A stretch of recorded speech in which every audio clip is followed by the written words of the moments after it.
নোয়াখালী কবিরহাট উপজেলার সুন্দরপুর ইউনিয়ন বিএনপির সাধারণ সম্পাদক। আমরা তার সাথে কথা বলবো।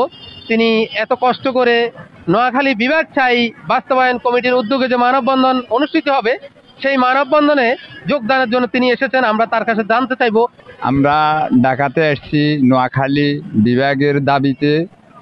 আমরা এই যে এখন প্রত্যেকটা লোক বলতেছে কুমিল্লার সাথে আমাদের কিসের দ্বন্দ্ব, কুমিল্লার সাথে আমাদের দ্বন্দ্ব নয়, আমাদের দ্বন্দ্ব একটাই, নোয়াখালী বিভাগ দিতে হবে। প্রাচীন আমল থেকে আমাদের পূর্বপুরুষ এই নোয়াখালী শাসন করিতেছে। আমরা বিভাগের কোনো দাবিদারি কখনো পাই নাই। অতীত থেকে এই বিভাগ ঘোষণা করতেছে আমরা কখনো পাই নাই। এখন আমাদের উপযুক্ত সময় আসছে।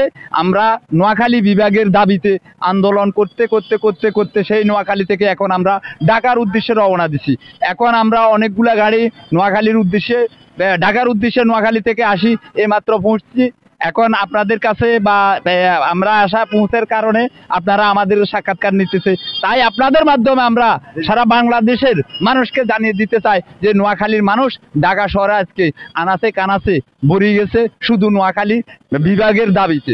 তাই আমরা আশা করি মাননীয় বর্তমান সরকারের কাছে যে আমাদের নোয়াখালীর দাবি, পানের দাবি, নোয়াখালী বিভাগ যেন আমরা অতি সহজে অতি সন্নিকট যেন আমরা ঘোষণা পাই।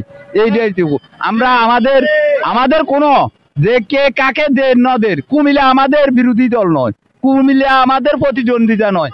আমরা কি পাইছি, আমরা আমাদের প্রাণের দাবি একটাই, সেটা হলো যায় নোয়াখালীকে বিভাগ চাই।